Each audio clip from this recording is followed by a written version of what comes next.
আপোনাৰ আগৰ প্ৰথমতে ট্ৰেইনিংটো কিমান আছিলে 4.4 নে 5 এনেকা কিবা এটা আছিল এতিয়া 2. সামথিং 18 বছৰ আগত যিখিনি হৈছিলে তাতকে বহুত কমি গ'ল নমস্কাৰ আশা কৰো আপোনালোক সকলো ভালে আছে আজি অকনমান বেলেগ এটা ভিডিও আপোনালোকৰ বাবে লৈ আহিছো আজিৰ ভিডিওটোত মই একো নকওঁ মোৰ এগৰাকী পেশেন্টেহে তেখেতৰ নিজৰ অভিজ্ঞতাখিনিৰ বিষয়ে আপোনালোকক জনাব তেখেত হৈছে এগৰাকী কিডনি পেশেন্ট যোৱা জুলাই মাহৰ পৰা তেখেতে আমাৰ ওচৰত আয়ুৰ্বেদিক চিকিৎসা গ্ৰহণ কৰি আছে আৰু যথেষ্ট ভাল ৰিজাল্ট পাইছে সেই কাৰণে আজি আপোনালোকক জনাবলৈ খুব মন গ'ল তেখেতৰ লগতে ময়ো বহুত হেপি হয় আমি আয়ুৰ্বেদিক চিকিৎসাৰ লগতে পেশেন্টক ডায়েট লিষ্টটো দিওঁ যিসকল পেশেন্টে সেই ডায়েট লিষ্টখন ভালদৰে ফলো কৰে তেওঁলোকে অতি সোনকালে ভাল ৰিজাল্ট পায় আৰু ভিডিওটো একাৰণে শেয়াৰ কৰিলো কাৰণ অসমত আজিকালি এনেকুৱা পেশেন্ট বহুত বাঢ়িছে আৰু বহুতে হয়তো আয়ুৰ্বেদিক চিকিৎসা যে ভাল সেই কথাটো নেজানে আৰু কিডনি পেশেন্ট সকলে আয়ুৰ্বেদিক চিকিৎসা যদি লয় তেওঁলোকে যথেষ্ট ভাল ৰিজাল্ট পাব আৰু বিশেষ কোনো সাইড ইফেক্ট নোহোৱাকৈ গতিকে ভিডিওটো চাওক আপোনালোকে আৰু যিমান পাৰে শেয়াৰ কৰক যাতে এনেকুৱা পেশেন্ট সকল উপকৃত হয় লগতে অসমৰ ৰাইজো উপকৃত আপোনাৰ এই বেমাৰটো মানে কিমান দিন কিডনি যেটো প্ৰবলেম চলি আছে কিমান বছৰ মোৰ 18-19 বছৰ হৈছে মই পহিলা মাদাজত চেকআপ কৰিছিলো তাতে মই 3 বাৰ গলো তাৰপিছত মই অলপ অসুবিধা পালো যোৱা মেলা তাৰপিছত মই এবাৰ মোৰ মানে তেজ কমি গ'ল সঞ্জীৱনীত ট্ৰিটমেন্ট কৰিলো তেতিয়া কিডনি বেছি বেমাৰ হ'ল বুলি ক'লে তাৰপিছত মই তাতো ট্ৰিটমেন্ট কৰিলো 3-4 মাহ তাতো মই ভাল নাপালো তাৰপিছত মই বাইদেউৰ ওচৰত আহি কেনে আয়ুৰ্বেদিকৰ ট্ৰিটমেন্ট কৰিলো এতিয়া মই বহুতখিনি আৰাম পাইছো তাৰমানে 18 বছৰ আগত যিখিনি হৈছিলে তাতকে মই বহুত কমি গ'ল আয়ুৰ্বেদিক দবাই দি দবাইখিনি মই ভাল পাইছো খাই কেনে তাৰমানে দবাইখিনি খাই ভাল পোৱাটো বেলেগ কথা কিন্তু মই বেমাৰটো ভাল পোৱা যেন পাইছো তাৰমানে মই হিমোগ্লোবিন আগত 5-7 আছিলে মোৰ 13 হৈ গৈছে তেনেকে মই ট্ৰিটমেন্ট তেখেতৰ ভালে পাইছো দবাই ভালে দিছে বুলি আমি অনুভৱ কৰিছো আৰু হিমোগ্লোবিনটো আগতে আপোনাৰ মানে 6-7 আছিলে আজি 10 বছৰ আগত প্লাস 18 বছৰ আগত মানে উঠাবই নোৱাৰে কেপচুল দিছিলে এলোপেথিকৰ দিছিলে সঞ্জীৱনীও দিছিলে আৰু মাদাজতৰ দুকল মই 4 বাৰ তেতিয়া নহলে কামটো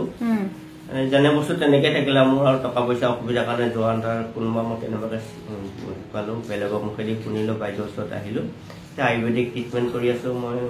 মানে ভাল পাইছো বুলি নিজকে মানে অনুভৱ কৰিছো মানে হিমোগ্লোবিন আপোনাৰ এটা নৰমাল ৰেঞ্জত আহি গ'ল এতিয়া নৰমাল বুলিয়ে ধৰিব লাগে মোৰ 13.5 আছে তো হেটো ইমপ্ৰুভমেন্ট আয়ুৰ্বেদিকৰ হেৰি চিকিৎসাৰ ৰিজাল্ট মোৰ ভাল লাগিছে সেইকাৰণে আচলতে ভিডিওটো কৰিলো কাৰণ কিডনি পেশেন্টে বহুতে হতাশ হয় ন ভাল নহয় ভয়টো থাকে দিয়কচোন কিন্তু মই ৰাইট সাইডৰ কিডনিটো স্মল বুলি কয় কেতিয়াবা আকৌ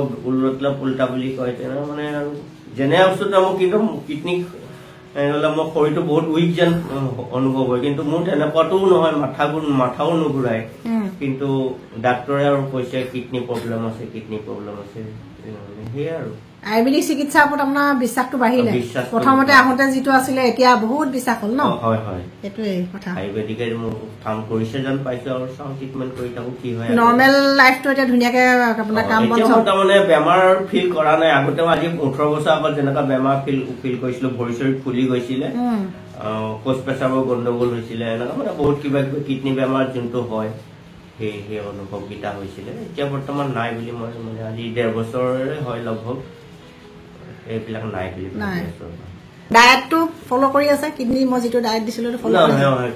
খানাটো পুৰা ফুল ৰেস্ট্ৰিকশন যিখিনি দিছিলো ন সেইখিনি খানা কন্ট্ৰোল কৰি আশা কৰো আপোনালোকে আজিৰ ভিডিওটো চাই অলপ হলো উপকৃত হৈছে আয়ুৰ্বেদিক চিকিৎসা পদ্ধতি হৈছে ভাৰতৰ আটাইতকৈ প্ৰাচীন চিকিৎসা পদ্ধতি যিসকলে এই চিকিৎসা পদ্ধতিত বিশ্বাস ৰাখি চিকিৎসা লয় তেওঁলোকে ইয়াৰ ফলপ্ৰসূতাৰ বিষয়ে জানে আমি এনেকুৱা ধৰণৰ পেশেন্ট প্ৰায়ে পাই থাকো আৰু পেশেন্ট সকলে যেতিয়া আৰোগ্য লাভ কৰে তেতিয়া তেওঁলোকতকৈ আমিহে বেছি সুখী হওঁ আৰু এইখিনিতে আপোনালোকৰ জ্ঞাতাৰ্থে এটা কথা জনাব খুজিছো যে বহুতে আয়ুৰ্বেদিক চিকিৎসা পদ্ধতিৰ বিষয়ে ভালদৰে নেজানে যাৰ কাৰণে ৰাস্তাই ঘাটে দেখি থকা কিছুমান বৈদ্য কবিৰাজ বুলি কোৱা মানুহৰ প্ৰৰোচনাত পৰে আৰু চিকিৎসালয় কেতিয়াবা যথেষ্ট কমপ্লিকেশনৰ সন্মুখীন হয় আমি এনেকুৱা ধৰণৰ পেশেন্টটো পাওঁ সেই কাৰণে আপোনালোকক জনাব খুজিছে যে আপোনালোকে ৰেজিষ্টাৰ্ড আয়ুৰ্বেদিক প্ৰেক্টিশনাৰ ওচৰতে ভালদৰে ট্ৰিটমেন্ট কৰিব এনেকুৱা যিকোনো ঠকবাজি বা ভুৱা প্ৰবঞ্চকৰ বৰ প্ৰবঞ্চনাত নাযাব গতিকে আপোনালোকৰ সুবিধাৰ কাৰণে আজি ভিডিঅ'টো শ্বেয়াৰ কৰিলোঁ গতিকে যিমান পাৰে ভিডিঅ'টো শ্বেয়াৰ কৰি দিব